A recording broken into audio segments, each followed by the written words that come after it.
Om Swastiastu. Assalamualaikum warahmatullahi wabarakatuh. Salam sejahtera bagi kita semua.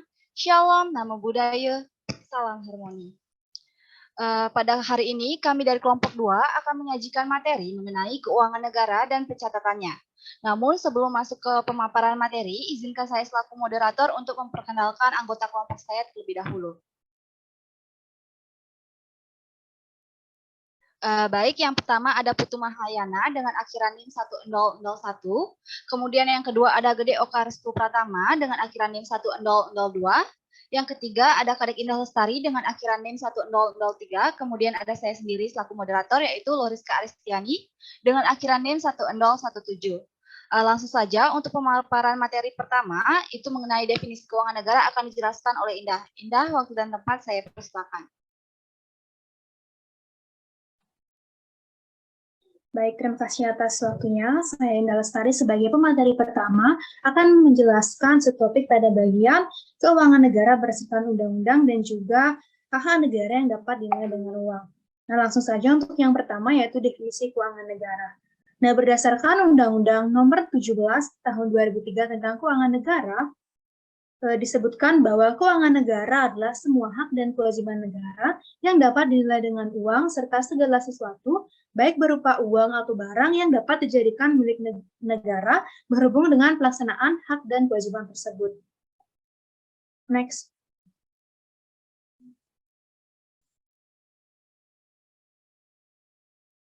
Nah, definisi tersebut dirumuskan melalui suatu pendekatan yang ditinjau dari beberapa segi. Nah, yang pertama yaitu dari segi objek. Yang dimaksud dengan keuangan negara mencakup semua hak dan kewajiban negara yang dapat dinilai dengan uang, termasuk kebijakan dan kegiatan dalam bidang fiskal, moneter, dan pengelolaan kekayaan negara yang dipisahkan, serta segala sesuatu baik berupa uang maupun berupa barang yang dapat dijadikan milik negara berhubung dengan pelaksanaan hak dan kewajiban tersebut. Kemudian yang kedua, ditinjau dari segi subjek, yang dimaksud dengan keuangan negara meliputi seluruh objek sebagaimana yang disebutkan pada poin pertama tadi, yang dimiliki oleh negara dan atau dikuasai oleh pemerintah pusat, pemerintah daerah, perusahaan negara atau daerah, dan badan lain yang mempunyai kaitan dengan keuangan negara. Nah, sementara yang ketiga ditinjau dari segi proses, keuangan negara mencakup seluruh rangkaian kegiatan yang berkaitan dengan pengelolaan objek keuangan negara, mulai dari perumusan kebijakan dan pengambilan keputusan sampai dengan pertanggungjawaban. Nah, dan yang terakhir yaitu dari segi tujuan, keuangan negara meliputi seluruh kebijakan, kegiatan, dan hubungan hukum yang berkaitan dengan pemilikan dan atau penguasaan objek keuangan negara dalam rangka penyelenggaraan pemerintahan negara. Next.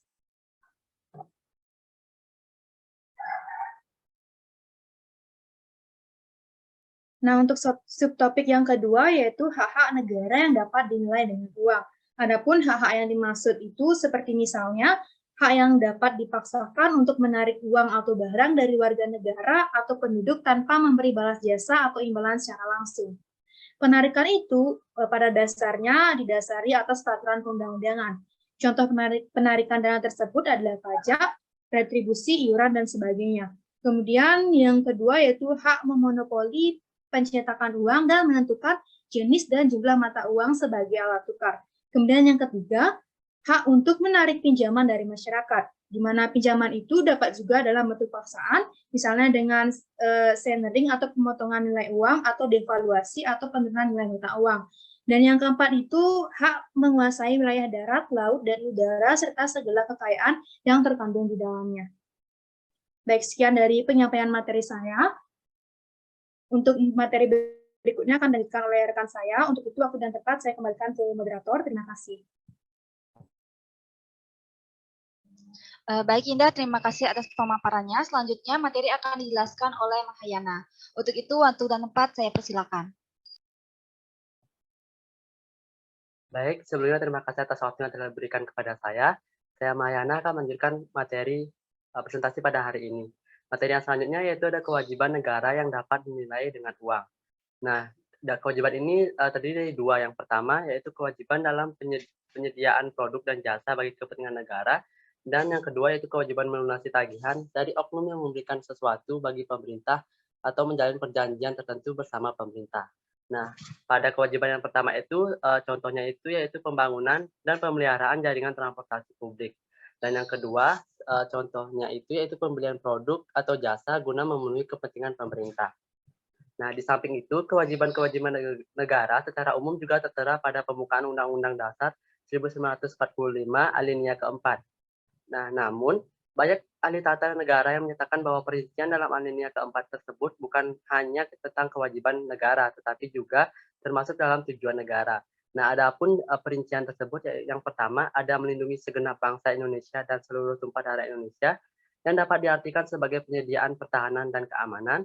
Yang kedua yaitu memajukan kesejahteraan umum, antara lain terkait dengan penyediaan sarana, ekonomi, perhubungan, transportasi, kesehatan, dan sebagainya. Dan yang ketiga ada mencerdaskan kehidupan bangsa-bangsa yang dapat diartikan terkait dengan penyediaan jasa pendidikan. Dan yang terakhir yaitu ikut melaksanakan ketertiban dunia yang berdasarkan kemerdekaan, perdamaian abadi, dan keadilan sosial.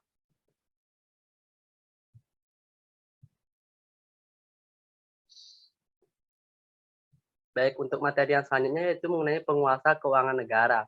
Berdasarkan Undang-Undang Keuangan Negara, kekuasaan atas pengelolaan keuangan negara dapat dibedakan sebagai berikut. Nah, yang pertama yaitu ada Presiden. Presiden adalah pemegang kekuasaan umum pengelolaan keuangan negara sebagai bagian dari kekuasaan pemerintahan. Kekuasaan yang tersebut meliputi kekuasaan yang bersifat umum dan ada pula yang bersifat khusus. Sebagian dari kekuasaan tersebut didelegasikan kepada Menteri Keuangan dan para menteri dan ketua lembaga sebagai para pembantu presiden. Sesuai dengan asas desentralisasi, sebagian kekuasaan presiden juga didelegasikan kepada gubernur, bupati, atau wali kota. Kekuasaan yang didelegasikan itu meliputi baik dalam bidang fiskal maupun atas kekayaan negara yang dipisahkan. Nah, sedangkan dalam bidang moneter, sebagian kekuasaan presiden tersebut juga didelegasikan kepada bank sentral. Nah, yang pertama yaitu ada Menteri Keuangan. Menteri Keuangan adalah pengelola fiskal dan wakil pemerintah dalam kepemilikan kekayaan negara yang dipisahkan.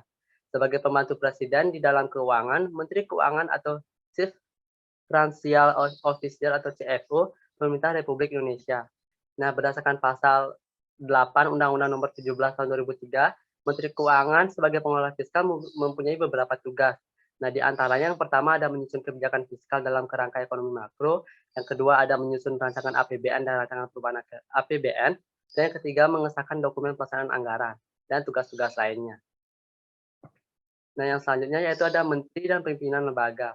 Menteri dan pimpinan lembaga adalah pengguna anggaran atau pengguna barang. Setiap menteri dan pimpinan lembaga pada hakikatnya adalah Chief Operational Officer atau COO bagi departemen atau lembaga yang dipimpinnya.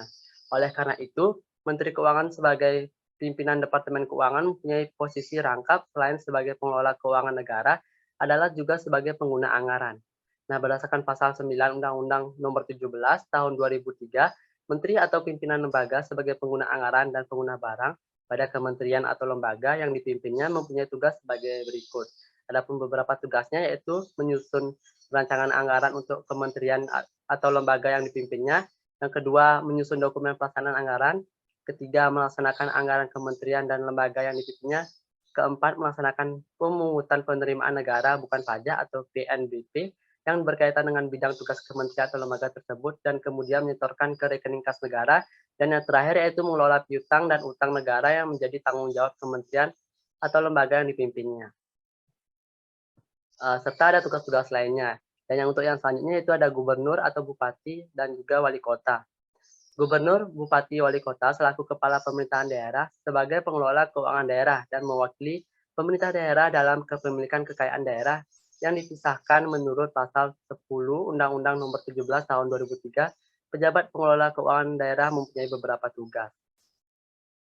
Nah, tugas-tugas dari pemerintah daerah ini yang pertama ada menyusun dan melaksanakan kebijakan pengelolaan APBD, yang kedua ada menyusun rancangan APBD dan rancangan perubahan APBD, yang ketiga melaksanakan pemungutan pendapatan daerah yang telah ditetapkan, dan ada pun tugas-tugas lainnya. Nah, selain ada pejabat pengelola keuangan daerah, ada juga yang disebut sebagai pejabat pengguna anggaran atau barang daerah, yaitu Kepala Satuan Kerja Perangkat Daerah. Yang selanjutnya yaitu ada Bank Indonesia. Nah, selain yang telah disebutkan tadi, Dalam hal ini, tugas menjaga kestabilan nilai rupiah dan tugas menetapkan dan melaksanakan kebijakan moneter serta mengatur dan menjaga kelancaran sistem pembayaran dilakukan oleh Bank Sentral, yaitu Bank Indonesia. Baik, sekian pemaparan materi dari saya. Untuk materi selanjutnya akan dijelaskan rekan saya. Untuk waktu saya kembalikan kepada moderator. Terima kasih. Baik, terima kasih atas pemaparan materi dari Maha. Selanjutnya mengenai SAP berbasis kas menuju basis akrual akan dijelaskan langsung oleh saya pribadi. Jadi yang pertama yaitu definisi SAP berbasis kas menuju basis akrual. Dapat didefinisikan bahwa SAP berbasis kas menuju basis akrual merupakan SAP yang mengakui pendapatan, belanja, dan pembiayaan berbasis kas, dan mengakui aset, utang, dan ekuitas dana berbasis akrual. Nah, adapun lingkup yang mengatur tentang SAP ini yaitu tertuang dalam Peraturan Nomor 71 Tahun 2010, tepatnya pada lampiran kedua. Nah, SAP ini membuat penilaian real terhadap kinerja pemerintah menjadi transparan dan akuntabel. Untuk selanjutnya yaitu mengenai manfaat dari SAP berbasis kas menuju basis akrual. Next.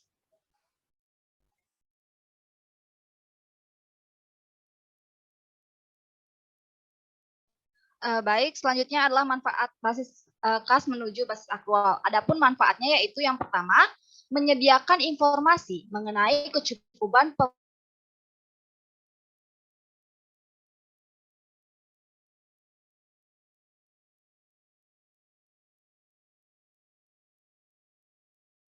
pemerintah ekonomi dan alokasinya dengan anggaran yang ditetapkan oleh peraturan perundang-undangan.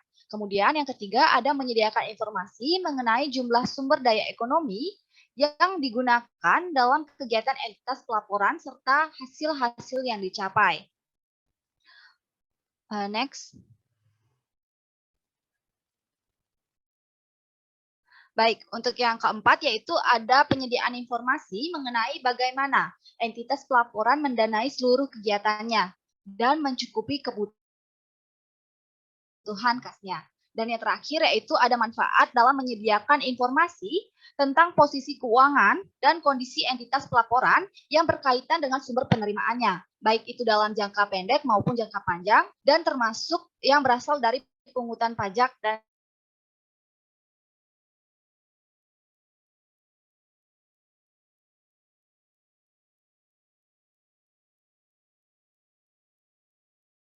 pinjam. Saya Next.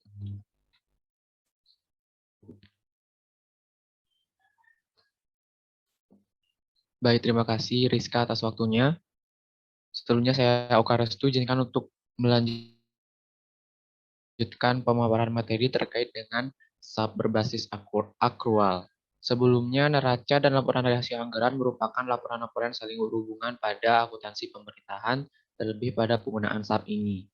Pendapatan yang merupakan isi dari laporan realisasi anggaran didefinisikan sebagai sebuah penerimaan rekening kas umum atau kas daerah yang menambah ekuitas dana lancar dalam periode tahun anggaran. Sedangkan untuk pembelanjaan itu termasuk kepada pengeluaran dari rekening kas umum negara atau daerah yang akan mengurangi ekuitas dana lancar dalam periode tahun yang berjalan. Untuk konsekuensi penggunaan SAP berbasis akrual ini disebutkan bahwa adanya jurnal korolari yang dapat dilihat dari misalkan pada ilustrasi pada tanggal 1 September 2022 terjadi sebuah pembelian kendaraan dalam pemerintahan senilai dengan 230 juta secara tunai. Maka jika disajikan dalam laporan realisasi anggaran, maka disebutkan bahwa debit dengan akun kendaraan sebesar 230 juta dan kredit kas sebesar 230 juta. Nah, maka dalam hal ini transaksi pembelian kendaraan senilai 100 juta itu merupakan akun nominal yang akan disajikan dalam laporan realisasi anggaran, sedangkan kas merupakan akun real yang akan disajikan dalam neraca. Akibatnya, apabila hanya ada satu jurnal yang dibuat, maka akun kas yang disajikan dalam bagian aktifan neraca itu tidak sesuai dengan SAP yang diakui oleh pemerintah. Maka dalam neraca pemerintah harus juga disajikan dengan basis akrual yang merepresentasikan bahwa sumber daya yang dimiliki oleh pemerintah itu memang harus dilaporkan dalam neraca tidak terbatas kas saja. Yaitu yang pertama, jurnal tambahan ini dengan jurnal yaitu debit kendaraan sebesar 100 juta rupiah dan kredit yaitu dengan akun ekuitas dana yang diinvestasikan dalam aset tetap. Pencatatan transaksi ini telah sesuai dengan SAP karena telah menyajikan akun neraca dengan basis akrual dan menyajikan dalam laporan realisasi anggaran dengan basis kas. Jurnal tambahan ini juga sangat penting supaya transaksi yang melibatkan akun real selain kas bisa tetap disajikan dalam neraca, dan di sisi lain komponen laporan realisasi anggaran itu seperti pendapatan, belanja, dan juga pembiayaan tetap dapat disajikan pula. Maka jurnal korolari ini digunakan agar transaksi yang mempengaruhi akun neraca ataupun akun real selain kas dan laporan realisasi anggaran dapat dicatat pada waktu yang sama. Next.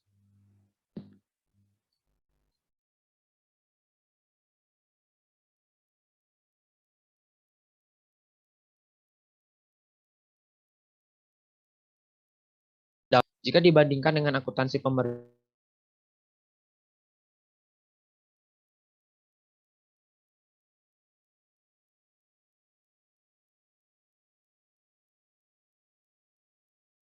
dampak pada perubahan terhadap pencatatan dan jenis laporan keuangan. Karena pengaruh perlakuan ini sesuai dengan diakomodasikan dalam laporan keuangan terutama neraca yang disusun oleh Peraturan Pemerintah Nomor 24 Tahun 2005 tentang Standar Akuntansi Pemerintahan, yang mana keberadaan pos piutang, aset tetap, hutang merupakan bukti adanya proses pembukuan yang dipengaruhi oleh asas akrual. Yang kedua yaitu adanya penerapan sistem akuntansi yang mempunyai landasan hukum. Seperti yang sudah dijelaskan tadi, terdapat perbedaan pada Peraturan Pemerintah Nomor 24 Tahun 2005 tentang Standar Akuntansi Pemerintahan. Namun karena adanya akuntansi pemerintahan ini merupakan pencatatan ataupun akuntansi anggaran, maka penerapan basis kas untuk transaksi-transaksi tertentu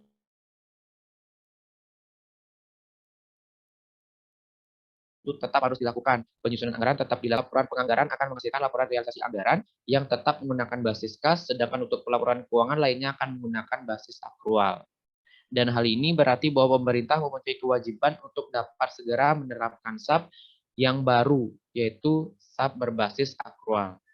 Yang ketiga yaitu bersifat komersil.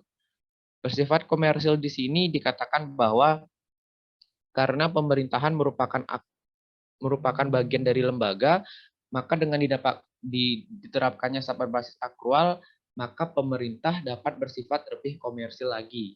Yang keempat yaitu pendapatan dan beban diperoleh pada periode yang bersangkutan, maka harus dikeluarkan dan dicatat ataupun dimasukkan.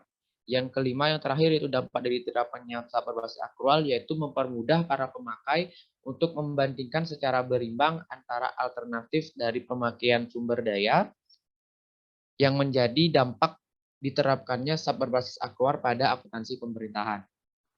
Nah, itulah dia penyampaian dari saya terkait dengan SAP berbasis akrual. Saya kembalikan kepada moderator. Baik, Oka, terima kasih atas pemaparan materinya. Demikian diskusi materi kita pada hari ini. Saya selaku moderator mengucapkan terima kasih kepada teman-teman yang meluangkan waktunya dalam mencermati video kami pada kali ini. Nah, apabila ada kesalahan kata, baik disengaja maupun tidak, saya selaku perwakilan kelompok meminta maaf untuk itu. Akhir kata, saya tutup dengan Parama Santi. Om Santi, Santi, Santi, Om.